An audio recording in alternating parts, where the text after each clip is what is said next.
हाँ सर। कोई दिक्कत नहीं थी एक्सपल्जन में? नहीं। चलो अब हम लोग आगे आते हैं, हम लोग अब रजिस्टर्स का कंसेप्ट करते हैं। ठीक है, मेंबर रजिस्टर क्या होता है? आपको इतने सारे रजिस्टर्स मैंने बता दिया है तो इसमें आपको दिक्कत नहीं आनी चाहिए। आप सीधे इसका प्रोविजन पढ़ोगे और अच्छे से पढ़ोगे समझ के। सेक्शन 88 कंपनीज एक्ट का बेसिकली ये कहता है कि हर कंपनी को क्या होता है, एक प्रिस्क्राइब मैनर में रजिस्टर मेंटेन करना होता है।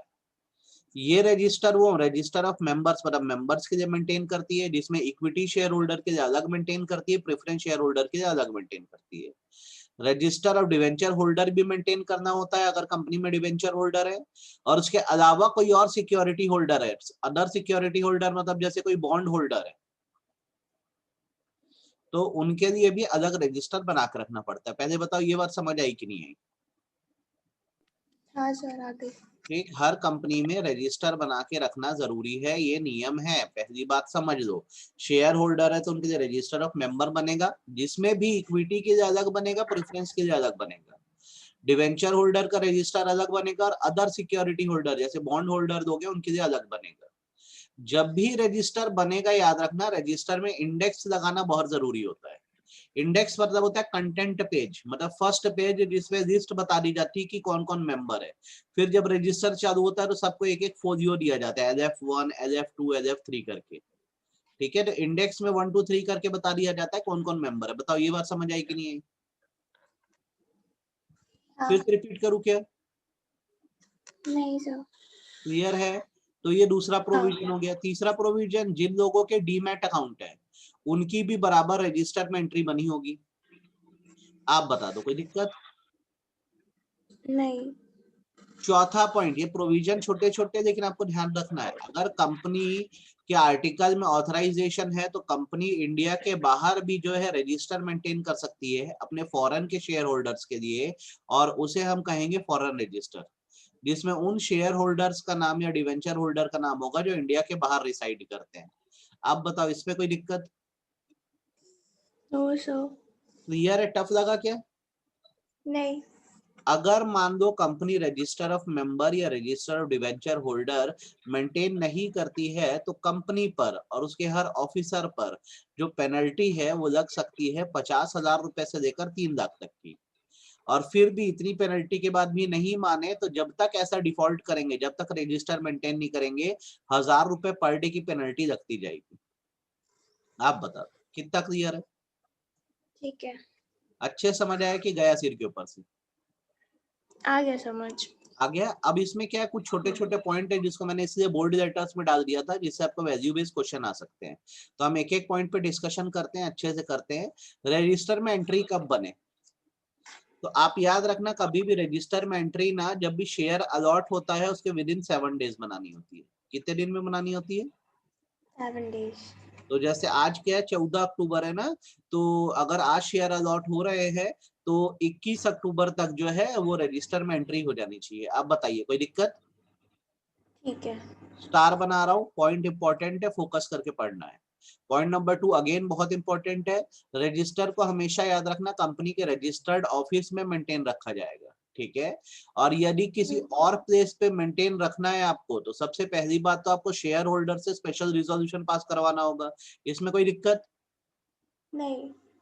और आप उसी प्लेस पर रख सकते हो जहां कंपनी के टोटल के 1/10 ऑफ मेंबर रिसाइड करते हैं।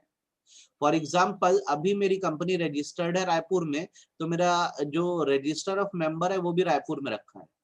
अब इस रजिस्टर को हमको शिफ्ट करना है बिलासपुर, तो मुझे दो बातें इंश्योर करनी होगी। एक बात, जनरल मीटिंग में स्पेशल रिजोल्यूशन पास हुआ है।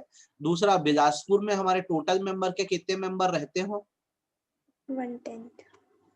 तो ये टेक्निकल पॉइंट है बेटा, इसको थोड़ा सा बहुत अच्छे से हमको ध्यान रखना है। आप बताइए कोई दिक्कत? No sir. अच्छा, तीसरा स्टार बना रहा हूं, ये भी बहुत इंपॉर्टेंट पॉइंट है। कभी भी अगर कंपनी में शेयर का फोरफीचर होता है, बायबैक होता है, शेयर कैपिटल रिड्यूस होता है, या किसी तरह से स्वेट इक्विटी शेयर इश्यू होता है, शेयर का ट्रांसमिशन होता है, कंपनी में मर्जर अमालगमेशन होता है, या कोई भी एक्टिविटी होती है, उसका भी डिटेल हमको कितने दिन के अंदर डालना होता है? 7 दिन के अंदर रजिस्टर में एंटर करना होता है। आप बताइए इसमें कोई दिक्कत? एमलगमेशन क्या होता है? अमालगमेशन मतलब होता है जब दो कंपनियां मिलती हैं, अपनी एसेट एंड लायबिलिटीज को मिलाती है ना, तो अमालगमेशन कहलाता है। और जॉइंट वेंचर भी तो वही होता है ना? जॉइंट वेंचर एक अग्रीमेंट होता है जिसमें दोनों की अपनी अपनी एंटिटीज हैं, वो एक प्रोजेक्ट में मिलकर काम कर रही है। और अमालगमेशन में दोनों की एंटिटी खत्म हो जाती है और एक नई कंपनी बन जाती है। जैसे अगर मैं बोलता हूँ ये ए लिमिटेड एक कंपनी है और बी लिमिटेड एक कंपनी है, मैं बोलता हूँ ये दोनों अपनी एसेट एंड लायबिलिटी को मिला दिए और एक नई कंपनी बना दिए सी लिमिटेड, तो ये अमालगमेशन, ठीक है। और जब मैं बोलता हूँ ए लिमिटेड है और बी लिमिटेड है, ये सिर्फ अपनी रिसोर्सेस मिला रहे हैं और प्रोजेक्ट पे काम कर रहे हैं, तो इसका हम जॉइंट वेंचर बोलेंगे, ठीक है। हाँ, समझ आ गया इतना की दिक्कत है? आ गया सर। अच्छे से। अच्छा, आगे हाँ। हम बढ़ते हैं। अगर मान लो कल को कोई चेंज आता है, ठीक है, जैसे रजिस्टर में शायद शेयर होल्डर या मेंबर की डेथ हो जाए उस कारण, या वो इंसॉल्वेंट हो जाए, या नाम बदलना पड़े, ठीक है, तो हर सिचुएशन में माना जाएगा रजिस्टर में एक रिस्पेक्टिव एंट्री बनेगी। जैसे डेथ हो गई तो हमको उसका वो पेज क्लोज करना होगा, क्योंकि अब आगे शेयर जो है वो किसके पास जाएंगे, उनके लीगल रिप्रेजेंटेटिव के पास जाएंगे। आप बता दो कितना क्लियर है? आ गया समझ रहे हो? अच्छे से है कि आधा अधूरा है? पूरा। आ गया? श्योर हो? पक्का? हाँ। तो आपको हाँ। इतने इंपॉर्टेंट पॉइंट जो है ना ऊपर के पढ़ने, नीचे में आपको नेक्स्ट ये इंपॉर्टेंट पॉइंट पढ़ना है, ठीक है।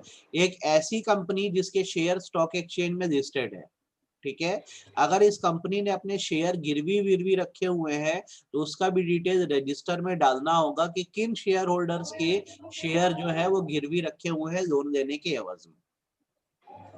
फिर रिपीट करूं क्या? एक कंपनी लिस्टेड अगर है, चाहे वो इंडिया की हो या इंडिया के बाहर की हो, अगर उसने लोन लेने के एवज में अपने शेयर्स प्लेज पे रखे, प्लेज माने गिरवी रखे हुए हैं, तो इसका भी डिटेल बराबर रजिस्टर में एंटर किया जाता है और ये गिरवी रखने के 15 दिन के अंदर किया जाता है।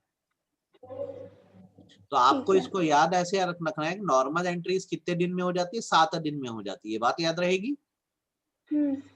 ठीक, आपको ये याद रखना है कि जब आप रजिस्टर की जगह बदलते हो तो उस जगह पर रखोगे जहाँ कितने मेंबर्स रहते हैं कंपनी के, 1/10। ये ध्यान रहेगा, भूलोगे तो नहीं ना?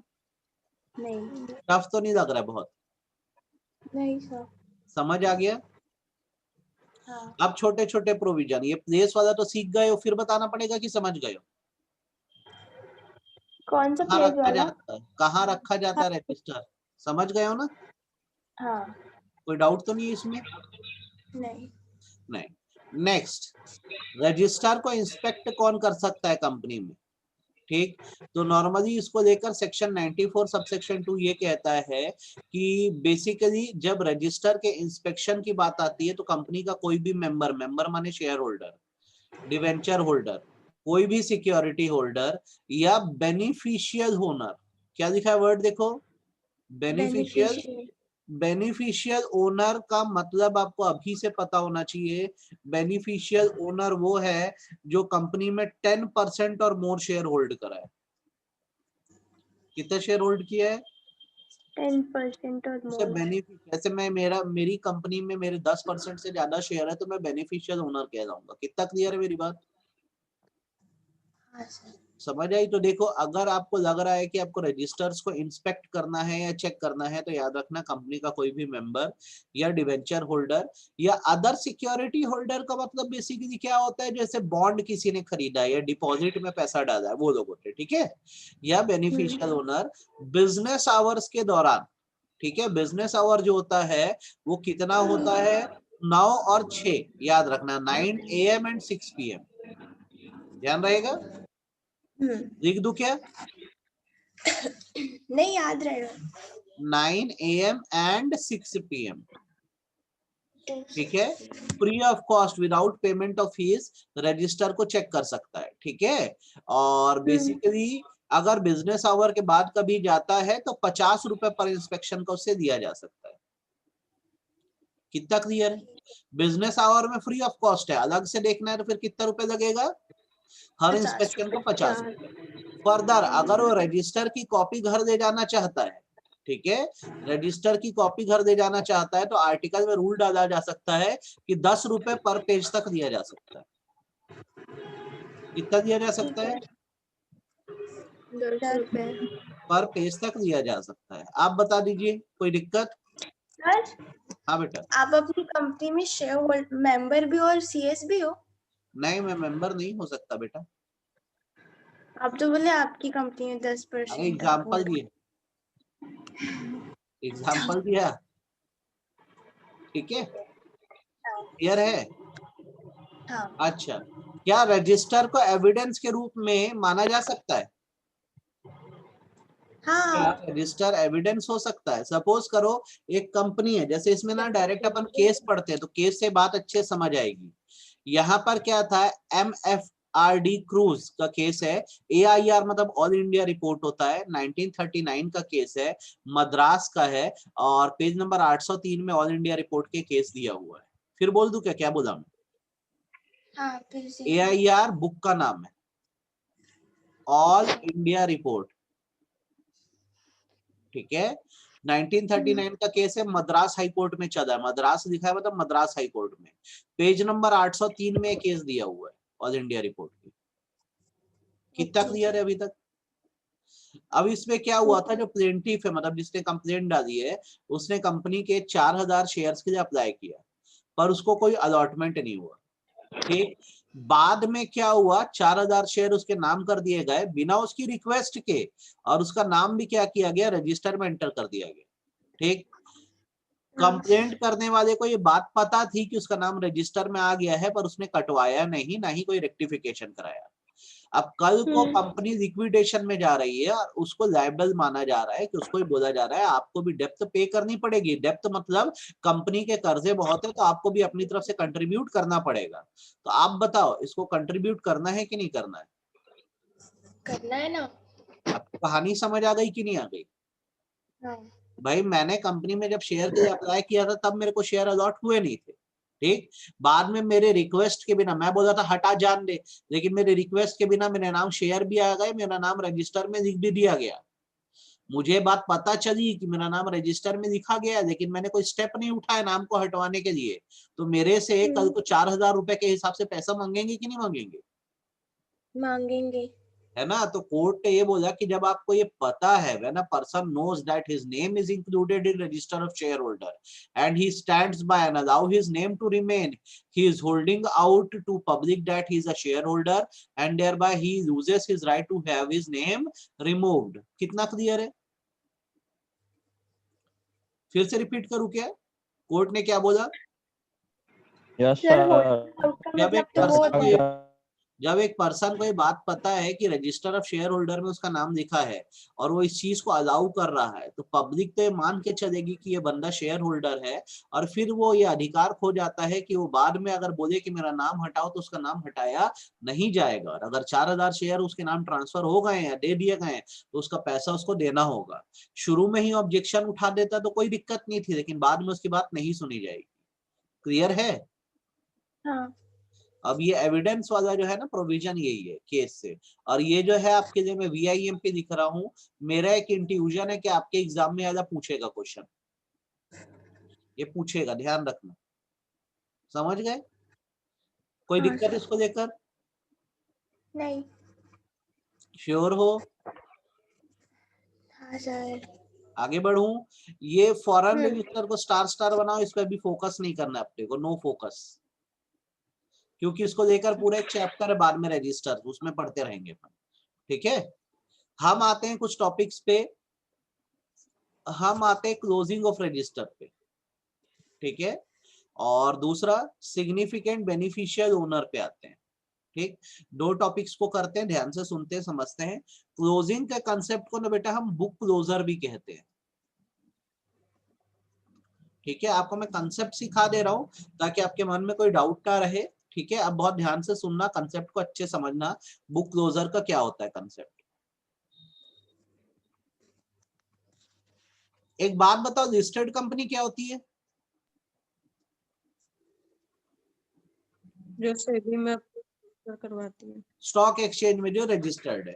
तो आप रजिस्टर्ड क्यों हो स्टॉक एक्सचेंज में, ये बताओ। ताकि क्योंकि हम ट्रेडिंग लोग को सिक्योरिटीज किसको सेल इश्यू कर परचेज। सके? पब्लिक को? पब्लिक। तो हाँ। आप जब करोगे तो मैं मान के चलूं आपके यहाँ करीबन बहुत बड़े अमाउंट में शेयर होल्डर हो जाएंगे, 10,000 शेयर होल्डर, 15,000 शेयर होल्डर, इतने हो सकते हैं। हाँ सर। अब एक बात बताओ, ये लोग रोज शेयर ट्रांसफर करते होंगे? भाई शेयर बाजार है तो रोज लोग शेयर खरीदते रोज बेचते हैं, तो ये लोग तो फिक्स है ही नहीं ना। तो कल को अगर कंपनी में आपको कोई इंपॉर्टेंट एक्टिविटी करना हो, जैसे डिविडेंड डिस्ट्रीब्यूट करना हो, या आपको बोनस शेयर देने हो, या आपको राइट इशू करना हो, तो ये सारी चीज किसको होती है? ये सारी चीज उनको होती है जो कंपनी के एग्जिस्टिंग शेयर होल्डर है। सही बोल रहा हूँ गलत बोल रहा हूँ? हाँ।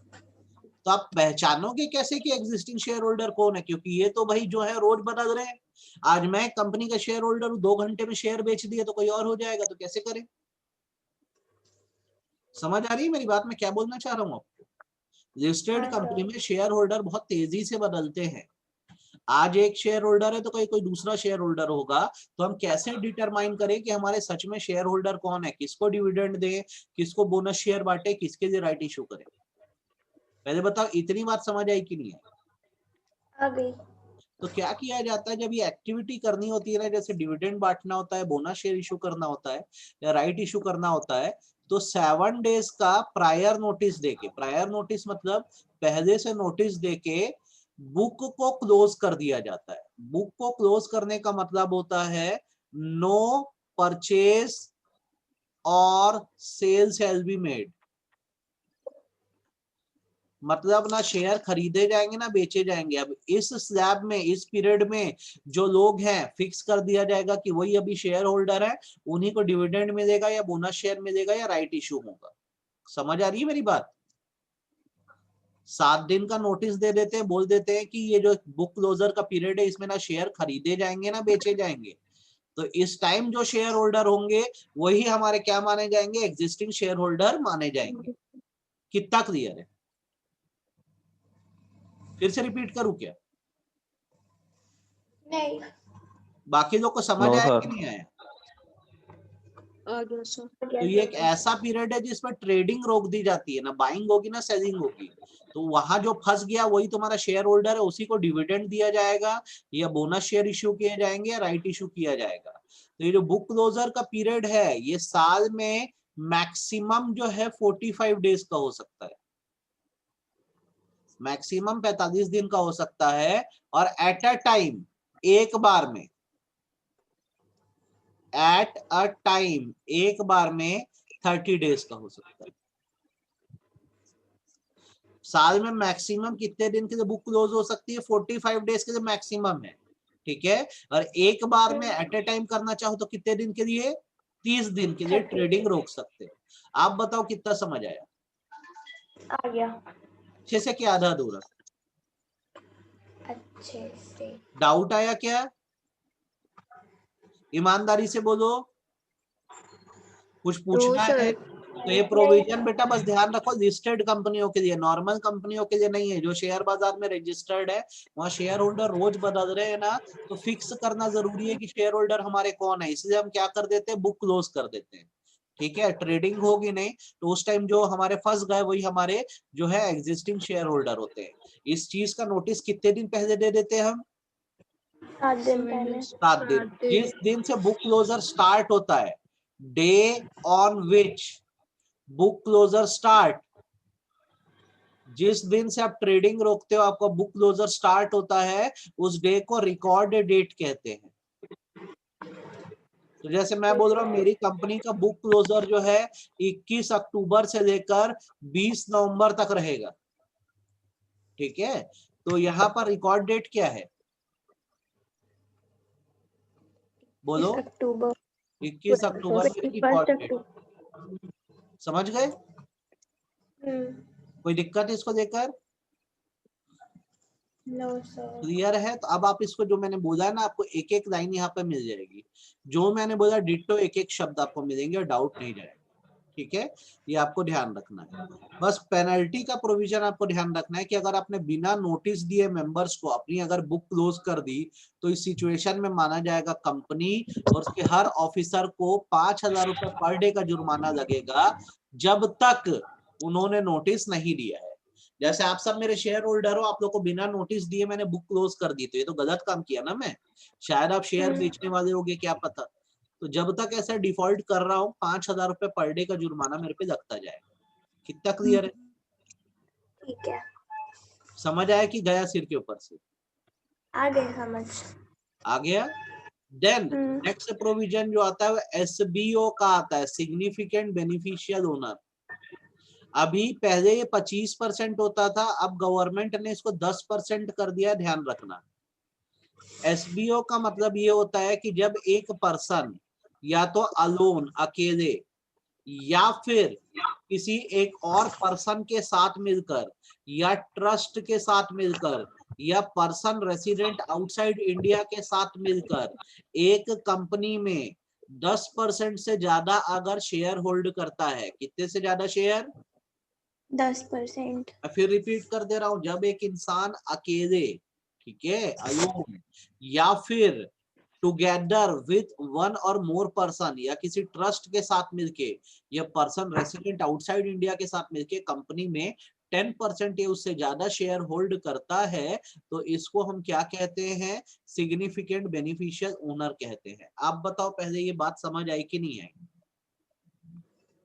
आ गई। आ गई। तो अगर एक कंपनी का कैपिटल 1 लाख है और उसमें मेरा 20,000 रुपए लगा है, तो क्या मैं सिग्निफिकेंट बेनिफिशियल ओनर हूं कि नहीं हूं? हो। ये क्लियर है आपको? हाँ। अच्छा, नीचे आप समझो बात को। अगर आप कभी सिग्निफिकेंट बेनिफिशियल ओनर बन जाते हो किसी कंपनी में, तो इसका डिटेल आपको रजिस्ट्रार ऑफ कंपनीज को फॉर्म नंबर बेन 2 में देना होता है 30 दिन के अंदर, जिस दिन से आप ऐसे बेनिफिशियल ओनर बने हो। जैसे मान लो अभी कंपनी का कैपिटल 1 लाख रुपए है, अभी तक मेरा उसमें 5,000 रुपए लगा हुआ था, अब मैंने अभी 8,000 शेयर और खरीद लिए, तो टोटल अब मेरा 13,000 रुपए लगा है। मतलब कितना परसेंट? 13%। ये मैंने खरीदा 14 अक्टूबर को। 14 अक्टूबर को मेरी होल्डिंग कितनी हो गई? 13%। तो मुझे विद इन 30 डेज आरओसी को कौन सा फॉर्म भर के बताना होगा? बेन 2 भर के बताना होगा। बेन का मतलब क्या? Beneficial owner. फिर रिपीट करूं, बेनिफिशियल ओनर वो है जिसका किसी कंपनी में 10% से ज्यादा शेयर होल्डिंग है। कभी भी अगर आपकी होल्डिंग 10% से ज्यादा हो जाए, तो आपको 30 दिन के अंदर कौन सा फॉर्म भरना होता है? BEN2 बेन 2 फॉर्म भर के आरओसी को बताना होता है। आप बताइए, इसमें आपको कोई दिक्कत है क्या? No sir. अच्छे से क्लियर है? हाँ सर। कोई दिक्कत नहीं है इसमें? No sir. ये सिग्निफिकेंट बेनिफिशियल ओनर का रूल है। बहुत सारा बता दिया क्या यार आप लोगों ने? नो बहुत सर। सारे प्रोविजन बता दिए क्या? समझ आ रहा है ना अच्छे से? हाँ। ये प्रोविजन आपका एसबीओ का खत्म हो गया और इसमें आपको डाउट नहीं आना चाहिए, एकदम अच्छे से ये क्लियर होना चाहिए आपको। अब नेक्स्ट प्रोविजन हमारा आता है, क्या रजिस्टर ऑफ मेंबर में रेक्टिफिकेशन किया जा सकता है? तो रेक्टिफिकेशन का मतलब जो है ना, हमने ट्रांसफर ऑफ शेयर के टॉपिक में भी पढ़ा था कि रेक्टिफिकेशन तब कराया जाता है जब एक पर्सन का नाम आना चाहिए और नाम आ नहीं रहा है। ये आपको देखो, ये पॉइंट मैंने याद है बताया था। आना चाहिए, नाम आ नहीं रहा है। हटाना चाहिए, नाम हटाया नहीं जा रहा है। नाम लाने में देरी की जा रही है, नाम हटाने में देरी की जा रही है। कुछ बताया था, याद है क्या सर? हाँ हाँ सर। सर ऐसे। तो इस सिचुएशन में आप एनसीएलटी के पास अप्लाई कर सकते हो, जहां एनसीएलटी कंपनी को ऑर्डर देगा कि 10 दिन में जो रजिस्टर है उसमें क्या करवा दो? रेक्टिफिकेशन करवा दो, नहीं तो आप पे भारी पेनल्टी लग सकती है। क्लियर है? ओके। हाँ। अच्छे समझ आया कि गया सिर के ऊपर से? बोलो, फिर आ बोलो। गया सर। Yes sir. कोई डाउट नहीं है इसमें? No sir. ओके। अब बारी आती है कि अगर आप मेंबर हो, तो एज अ मेंबर आपके राइट्स क्या क्या होते हैं, आपके अधिकार क्या क्या? ठीक है, तो ये आपको मैं HW होमवर्क देता हूँ। ये राइट्स को आपको फोकस करके खुद पढ़ना होगा कि आप कल को कंपनी में शेयर होल्डर हो तो आपके राइट क्या क्या होंगे। ठीक है, पॉइंट टिक कर दे रहा हूँ। पॉइंट नंबर 1 पढ़ोगे, पॉइंट नंबर 2 पढ़ोगे, पॉइंट नंबर 3 पढ़ोगे, और पॉइंट नंबर 4 अदर राइट्स में आप पॉइंट नंबर 1, 4, 5, 6 इतना पढ़ोगे। आप देख लो, आप इंडिविजुअल राइट्स क्या रखते हो। इंडिविजुअल राइट मतलब आप अगर एक शेयर होल्डर हो तो क्या क्या अधिकार कंपनी में इस्तेमाल कर सकते हो। नहीं समझ आए तो मेरे को बताना। ठीक है। कलेक्टिव राइट मैं आपको बता रहा हूँ, ध्यान से सुनो। कलेक्टिव राइट मतलब होता है ऐसे राइट जिसका इस्तेमाल आप अकेले नहीं कर सकते, ऐसे डिसीजन जिनको पास करने के लिए मेजोरिटी की जरूरत पड़ती है। तो कभी भी याद रखो, अगर कंपनी के मेमोरेंडम या आर्टिकल में किसी भी तरह का बदलाव करना हो या चेंज करना होता है, मैं रिपीट कर रहा हूँ, कभी भी कंपनी के मेमोरेंडम या आर्टिकल में किसी तरह का बदलाव करना है तो शेयर होल्डर की मेजोरिटी से ये डिटरमाइन होता है। क्या डिटरमाइन होता है कि डिसीजन पास होगा कि नहीं होगा, तो इसको कलेक्टिव राइट बोलते हैं। ये बात आप मत भूलना, ठीक है। आगे मेरी बात को बहुत ध्यान से सुनो। मान लो कल को ऐसा हुआ, ये वैल्यू बेस के लिए पॉइंट है यहाँ से। मान लो कल को ऐसा हुआ कि कंपनी के मेजॉरिटी शेयर होल्डर जो हैं वो फ्रॉड है या कंपनी में भारी मिसमैनेजमेंट कर रहे हैं। पहले बताओ मेरी बातें सुनाई दे रही है कि नहीं दे रही है? हाँ सर। समझ कितना आ रहा है? पूरा आ रहा है ना सर? कलेक्टिव मेंबरशिप राइट क्या होता है, बोलो एक बार। मेजॉरिटी में राइट की जरूरत पड़ती है। जब भी कोई डिसीजन ऐसा कभी भी होगा, MOU या को फेस मेमोरेंडम करना पास तो शेयर करने होल्डर में की तो अथॉरिटी मेजॉरिटी होगी। डिसीजन मेकिंग लगती है, ठीक है। पहले वो तो ये बात समझ आई। अब आगे सुनो। मान लो कल को ऐसा है कि आपके कंपनी में जो मेजॉरिटी शेयर होल्डर है वो बदमाश हो गए हैं या मिसमैनेजमेंट कर रहे हैं, तो क्या करें। तो इस सिचुएशन में याद रखना कि अगर चाहे तो 100 मेंबर कंपनी के या टोटल मेंबर के 1/10 दोनों में से जो लेस हो। पहले तो ये क्राइटेरिया आपको समझना होगा, ठीक है। या तो 100 मेंबर या फिर 1/10 of total member, whichever is less, whichever is less, ठीक है। ये कब लगेगा? अगर आपकी कंपनी में शेयर कैपिटल है, in case company having share capital. क्या बोल रहा हूँ, मेरी बात को थोड़ा ध्यान से समझना। अगर कंपनी में जो ज्यादा या मेजोरिटी शेयर होल्डर है वो बदमाशी कर रहे हैं, तो 100 मेंबर या टोटल मेंबर के 1/10 दोनों में से जो कम है वो जाकर अप्लाई कर सकते हैं गवर्नमेंट के पास या कंप्लेंट डाल सकते हैं कि हमारी कंपनी में बहुत भारी तरीके से क्या हो रहा है, मिसमैनेजमेंट हो रहा है, आप आइए और आकर इंक्वायरी करिए, ठीक है। अब 100 और 1/10 ऑफ टोटल मेंबर का आपको मैं क्राइटेरिया समझा दूं ताकि आपको कोई डाउट ना रहे। सपोज करो मेरी कंपनी में 5000 शेयर होल्डर है, 5000 मेंबर है, तो कंप्लेंट करने कितने लोग जाएंगे? या तो 100 या फिर 1/10 of total, which ever is less. तो 1/10 ऑफ टोटल कितना हो रहा है अपना? 500। तो 500 या 100 कम क्या है? 100। तो 100 मेंबर जाके कंप्लेंट डाल सकते हैं, ठीक है। दूसरा एग्जांपल दे रहा हूं, कंपनी में 2000 मेंबर है, सॉरी 200 मेंबर है, ठीक है। 100 या 1/10 कितने होंगे? 20। तो 100 या 20 विच एवर इज लेस, वो कंप्लेंट डाल सकते हैं। तो कितने कंप्लेंट डाल सकेंगे मिनिमम? 20। कितना और समझ जो आया? 20 मेंबर है हाँ, वही फ्रॉड वाले हैं। वो फ्रॉड वाले नहीं, वो फ्रॉड की कंप्लेंट डालने जा रहे हैं। अरे नहीं, अगर वो फ्रॉड वाले निकल गए तो। फ्रॉड वाले निकल गए तो मैं नहीं समझ पाया। आप बोले ना, अगर मेंबर्स मिसमैनेजमेंट कर रहे कंपनी अगर में। मेजॉरिटी ऑफ मेंबर, अगर सर एक बार मेजॉरिटी फिर ऑफ से मेंबर समझाओ ना यार। में, अगर मेरी कंपनी में 200 मेंबर है और मेरे को लग रहा है मैक्सिमम मेंबर जो है गड़बड़ी कर रहे हैं कंपनी में, तो क्राइटेरिया ये है कि अगर इतने लोग इकट्ठा हो जाए, 100 मेंबर या टोटल के 1/10, मतलब टोटल 200 मेंबर, उसके 1/10 कितने? 20। ये अगर इकट्ठा होके कंप्लेंट करना चाहें तो बाकी मेंबर्स के खिलाफ कंप्लेंट डाल सकते हैं। कितना समझ आया? ओके सर, समझ डायरेक्टर आ नहीं गया सर। कंप्लेंट कर सकते? क्या चीज? इसमें डायरेक्टर नौकर है, वो क्या कंप्लेंट करेगा? वो तो सैलरी उठा रहा है, उसको ये सब बोलने का अधिकार थोड़ी है। ठीक है, कितना समझ आया? आ गया पूरा समझ। सर। आ गया। और मान लो अगर कंपनी में शेयर कैपिटल नहीं है तो ये 1/10 की जगह 1/5 हो जाता है, ये ध्यान रखना। अगर कंपनी में शेयर कैपिटल नहीं है तो ये जो 1/10 of total number of member है ना, ये 1/5 हो जाता है।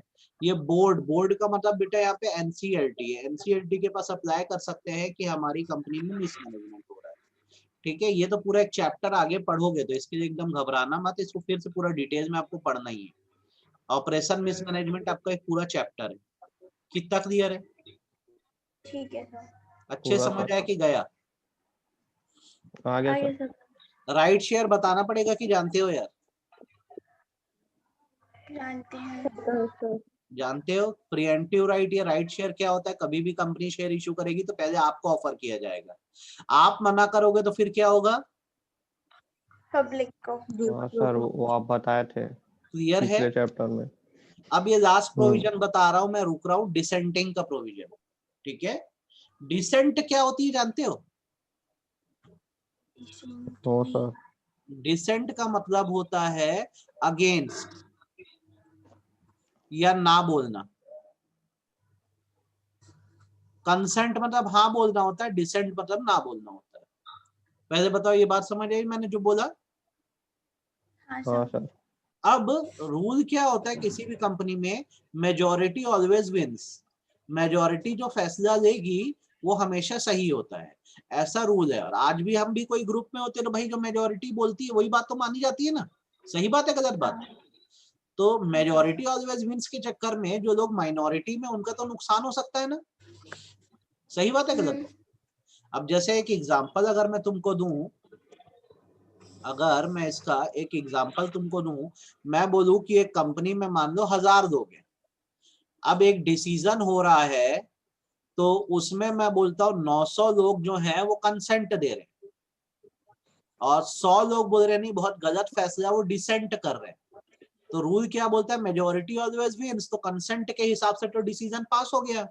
पर व्हाट इफ अगर ये 100 लोग सही रहे तो क्या? कंपनी का तो भारी नुकसान हो सकता है कि नहीं हो सकता? हाँ।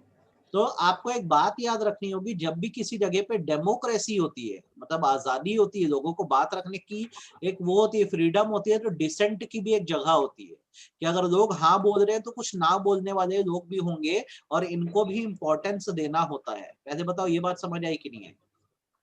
हाँ। आ गई?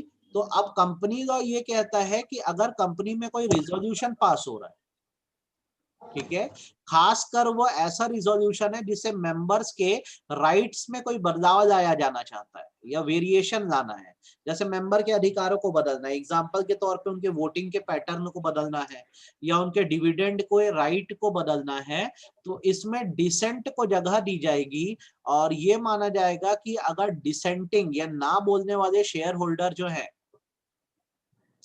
वो 10% ऑफ टोटल मेंबर है। कितने हैं? 10% ऑफ टोटल। ठीक है, जैसे अगर 1000 मेंबर हैं तो उसमें से 10% ऐसे हैं जो ना बोल रहे हैं। मतलब कितने ना बोल रहे हैं? 100 ना बोल रहे हैं। तो इनको ये परमिशन दी गई है कि नेशनल कंपनी लॉ ट्रिब्यूनल में अप्लाई करके रिजोल्यूशन को कैंसिल करवा सकते हैं। क्या करवा सकते हैं? कैंसल। कैंसिल करवा सकते हैं। बोलते हैं कि भैया हम डिसेंटिंग है, ना बोलने वाले हैं, हमारा भी इंपॉर्टेंस है, हम आपके पास सर ये बोलने आए हैं कि कंपनी की मेजोरिटी तो फैसला देना चाहती है लेकिन हम इस फैसले के खिलाफ हैं। तो एनसीएलटी बराबर केस लड़ेगा इनका, ठीक है, चलाएगा, दोनों तरह की पार्टीज को बुलाएगा, मेजोरिटी वालों को भी जो कंसेंट दिए थे और इन लोग को भी, फिर उसको जैसा फैसला लगेगा वो दे देगा। तो डिसीजन पलटा भी जा सकता है। जैसे कि एग्जांपल देता हूं, मैं शेयर होल्डर हूं ए लिमिटेड का और मेरे साथ तुम सब भी शेयर होल्डर हो। हमारी कंपनी जो है वो बी लिमिटेड के साथ बात करिए मर्ज होने की, मतलब हमारा तो एग्जिस्टेंस ही खत्म हो जाएगा। अब हमारी कंपनी में क्या है, 1000 शेयर होल्डर है, इसमें मेजॉरिटी जो बोल रहे हैं वो बोल रहे हैं कि मर्जर हो जाने दो, कोई दिक्कत नहीं है हमको, लेकिन हम कुछ शेयर होल्डर है जो बोल रहे हैं बहुत घातक है, हम ऐसा नहीं होने देंगे। तो अगर हम टोटल शेयर होल्डर के 10% बनते हैं तो इस मर्जर को रुकवा सकते हैं एनसीएलटी जाके। कितना समझ आया? पूरा सर। बाकी लोग को बेटा आ गया लाची सर। समझ आया? Yes yes sir. लाची समझ आया? Yes sir. सर अगर 10% से कम रहे तो फिर तो नहीं, मर्ज हो जाएगा ना फिर तो वो। मान्यता नहीं है। 10% कम से कम होने चाहिए ना बोलने वाले, ठीक है। अब ये क्लास है, मैं बोलता हूँ कल सुबह 4 बजे क्लास रखूंगा तो 5 बच्चे हो, तो इसमें अगर मैं बोलता हूँ, हाँ एग्जाम्पल दे रहा हूँ भाई, तो अगर 3 हाँ बोल रहे हैं 2 ना बोल रहे हैं तो हम क्या बोलेंगे कि मेजोरिटी हाँ बोल रही है, तो जो 2 है वो डिसेंटिंग हो गए। समझ रहे हो मेरी बात? तो उनकी भी बात सुनी जाएगी कि वो ना क्यों बोल रहे हैं, उनका भी रीजन सुना जाएगा। कितना क्लियर है मेरी बात? डिसेंटिंग का प्रोविजन समझ आया कि गया सिर के ऊपर से? आ गया सर।